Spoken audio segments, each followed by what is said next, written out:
Welcome to Film Dialogue, a new movie program on Horizon Television that brings you award-winning films from the world of independent cinema. My name is Alex Kalagnamos, the director of ARPA International Film Festival, and this year marks the festival's 15th anniversary of presenting Armenian cinema in Los Angeles. And now, exclusively on Film Dialogue, we will be bringing you the best films from past festivals. Tonight's feature presentation is the award-winning documentary film The People's Advocate, The Life and Times of Charles R. Gary, directed by Hrag Yedalyan, the recipient of ARPA Film Fest's 2007 Best Documentary Award, who will be joining us shortly here exclusively on Film Dialogue.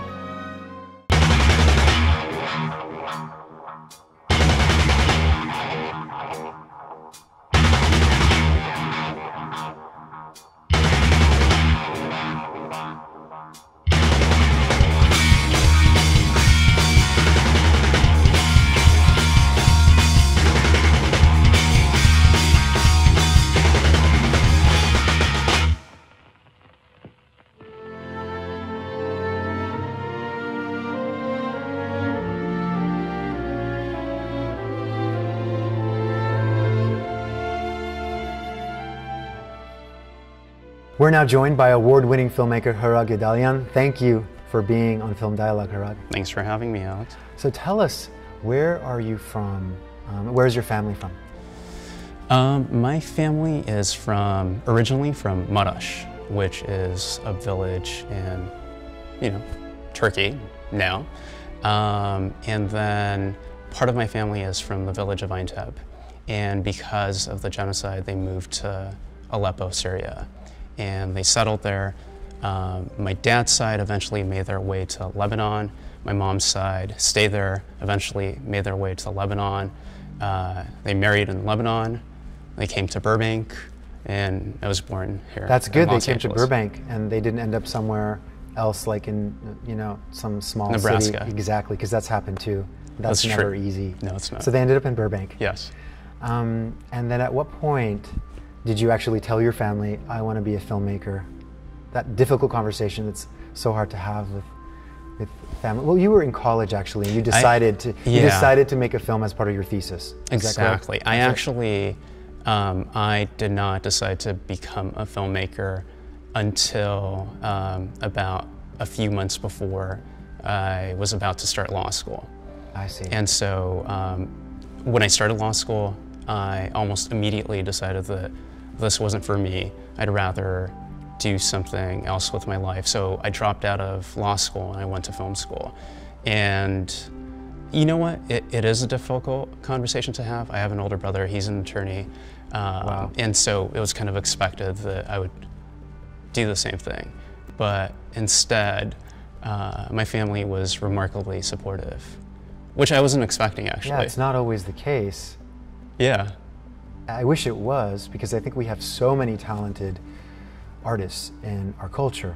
So to see them really step up is great, but I think in the immigrant experience, and especially for Armenians, they really want to see their children go into something that they will be guaranteed a career. Yeah, exactly. A successful career. Exactly. I remember my old grandfather telling me, I will guarantee you, if you become a doctor, you will 100% become a success. That's a fact, grandson. But filmmaker, actor, I don't know what's going to happen to you. And that terrifies them. Yeah. So, and oftentimes we don't know what's going to happen to us. No, we don't. Yeah. We don't. But let it be noted that if you're in school and you have the opportunity to make a film as a part of your thesis, yeah, it's a great true. way to to initiate your family That's that true. way, and let them know. that this is what you're really interested in, and look how successful I was. That's true. Which you most certainly were with this incredible film, The People's Advocate, The Life of Times of Charles R. Gary, which he was one of the most incredible men I think I've ever learned about. I actually never had the opportunity to meet him because he passed away in 1991. Right. So I would have been 10 years old. The first time I heard about Charles Gary was in high school. And it was in passing. You know how high school kids are, they really don't care about much. And so I don't think that I made the connection.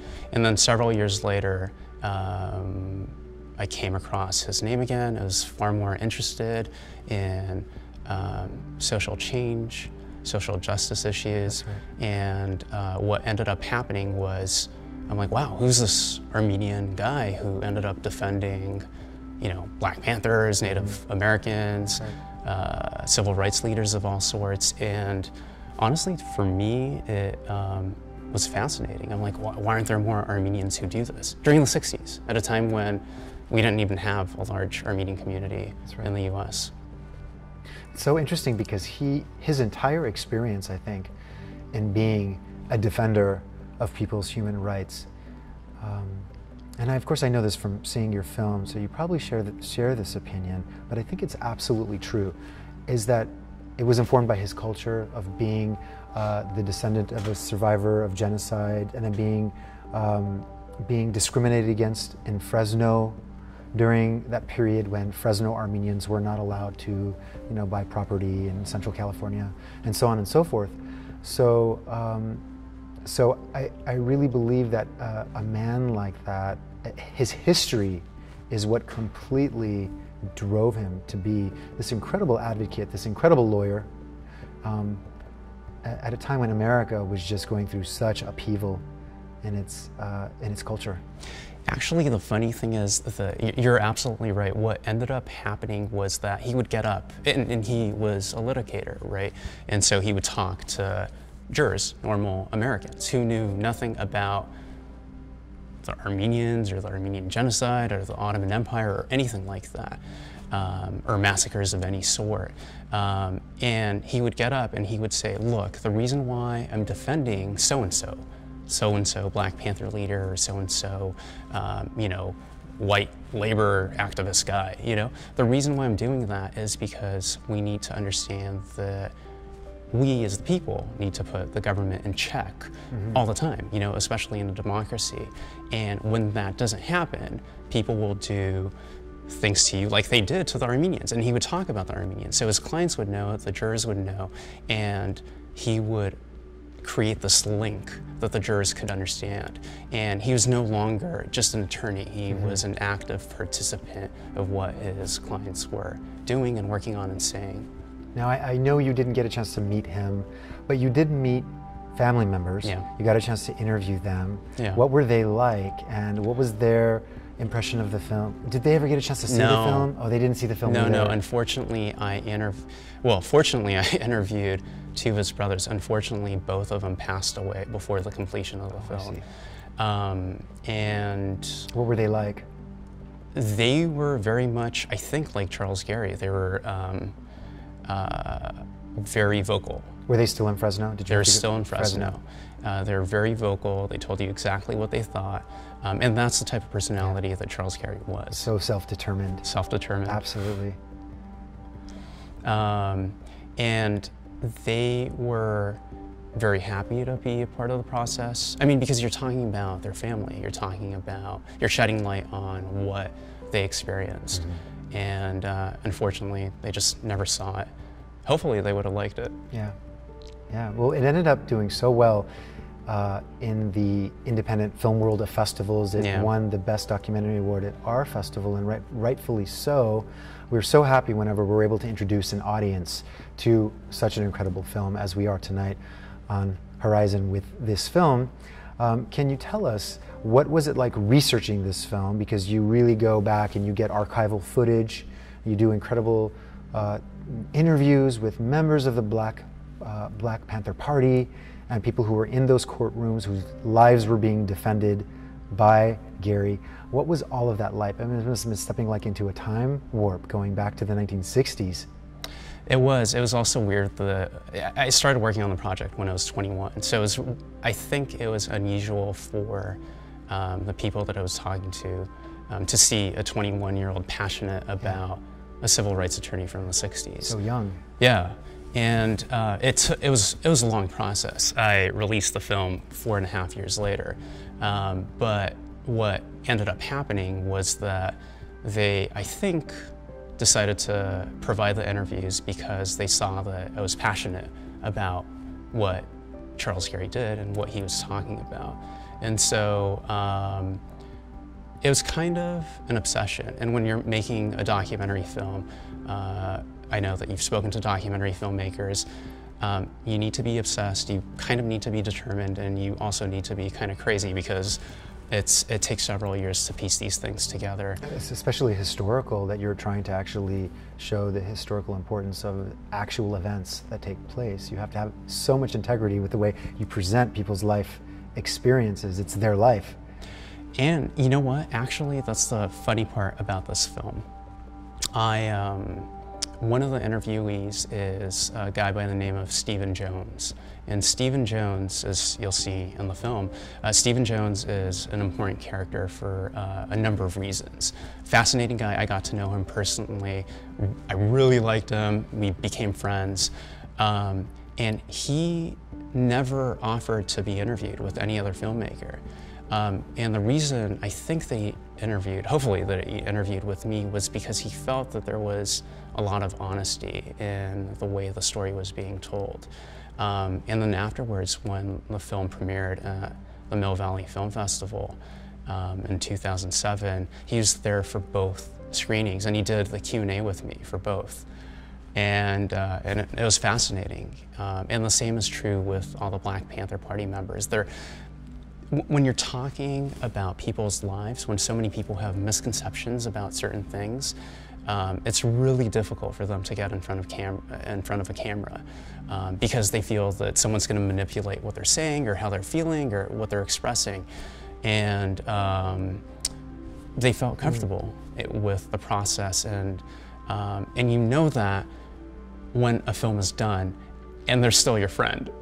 Right, yeah. Because you know they're happy with the product, and that's what happened, and I think that is the biggest achievement that I was able to come by.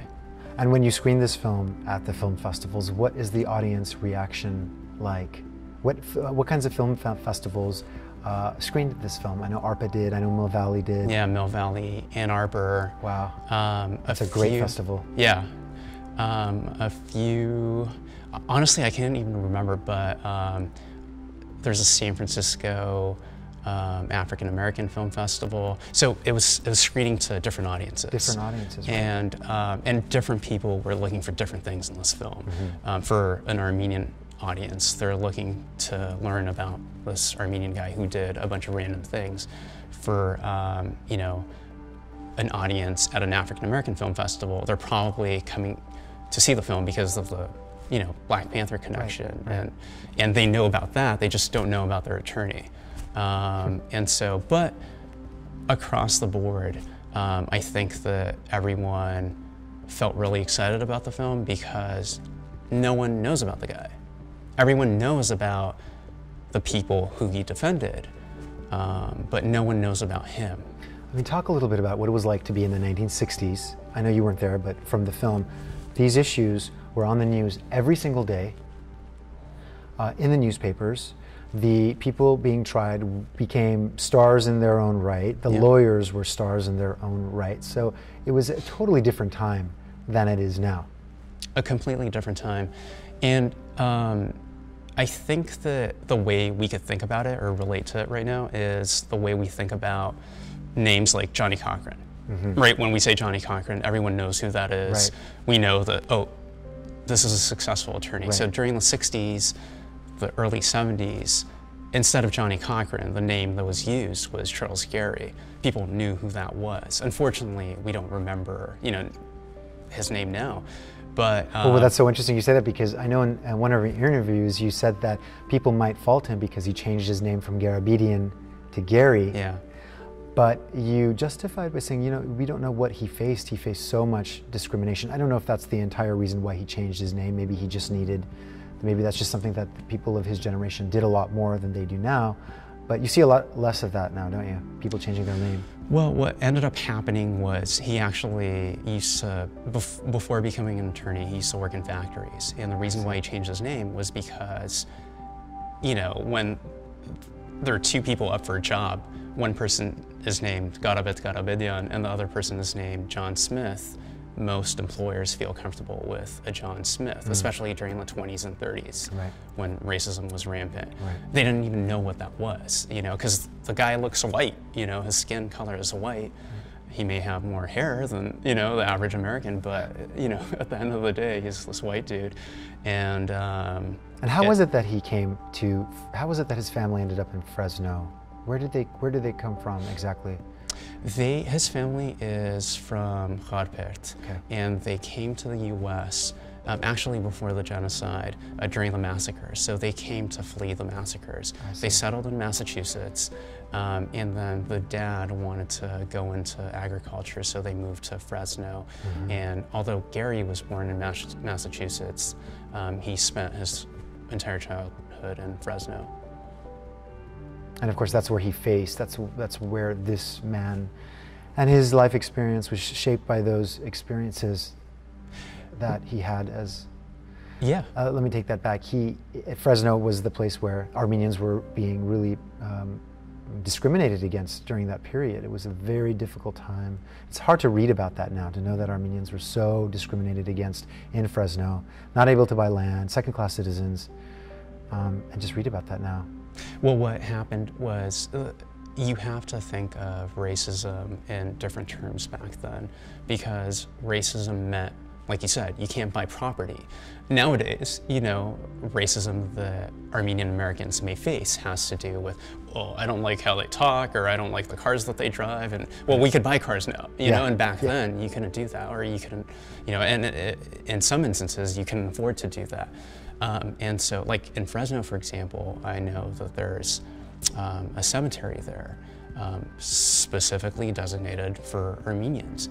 That wasn't a choice that the Armenian community made. It was because other cemeteries didn't accept Armenians.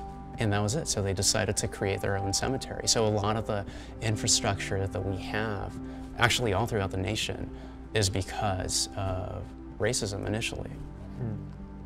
You talk about your process of making this film and how it parallels his life, Gary's life, which ended tragically.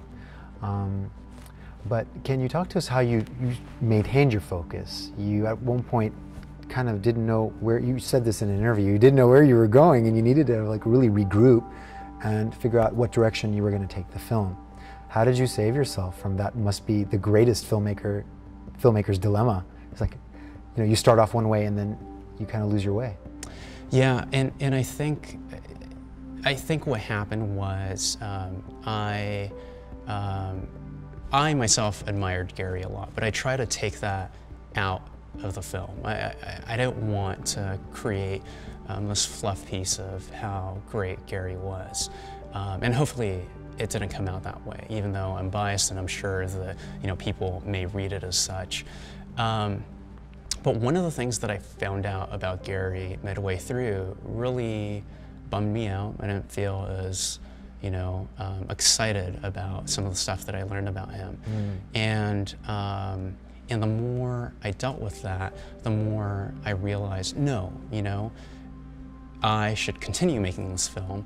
I should continue making this film because people need to know about him, and everything else will fall into place. And for me, and I think for the film itself, everything did, and it just reads as a biography, which was the intention of the film.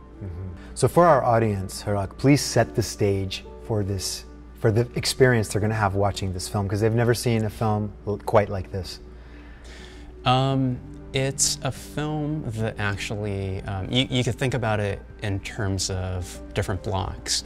The first block deals with his childhood, so it deals with a lot of Armenian themes. It features Armenian music, things that most audience members would be comfortable with. And then it moves into a lot of American history, and it deals with periods that most people aren't familiar with, the 40s, the 50s. You had something called the House Un-American Activities Committee. They were tracking down communists, right, alleged communists in the US, so it deals with that. And one of the people that they questioned was Charles Gary. And then it moves on into the 60s and 70s, and the music kind of takes you through this. And I think that that's one of the strongest points of the film itself, because the music basically foreshadows what you're about to see. And then it moves into, so when the interviewees are talking, they may curse, they may entertain, there's a lot of jokes, even though the subject matter is serious. And then it moves into a totally different concluding segment, which is quite bizarre. It deals with one of the most tragic instances of mass suicide in US history. It's bizarre, and no one expects that turn. It goes from kind of being like a feel-good film to being quite different. And it ends on a sad note, not to ruin anything, but it does. And but that's how someone's life was. That's how Charles Gary's life was. And how did that affect his career, that last episode? I know, because we talk about his career in the 60s and 70s, he was so prolific. What was his work life like in the 1980s, and did he practice all the way through to the early 90s, or not at all? He did. He continued to practice, actually, in a very bizarre twist. He came back to his roots in the late 70s and during the 80s, at a time when, politically speaking, the Armenian community kind of woke up internationally, based around the genocide issue. So what ended up happening was that he had a number of Armenian clients who were involved with Asala and different things. My film doesn't really get into that because there's a bunch of trials that my film doesn't touch upon. But he continued to practice up until 1991. And although he was heartbroken, although the film talks about this, there's this really great anecdote that my film doesn't express. He had a stroke in 1991, and when he came to, the nurse at the hospital asked him whether or not he had a headache, and his response, always defiant, always Charles Gary, you know, it's his signature move. He goes, "I don't get headaches, I give them." And it just showed you that this guy who's only a few days away from death stayed the same throughout. Well, thank you so much, Harak, for joining us today and talking to us about your film. And now, please enjoy The People's Advocate, The Life and Times of Charles R. Gary.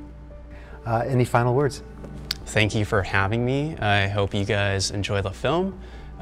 It's a film that I created that was full of a lot of passion, and I think it'll come out, so enjoy.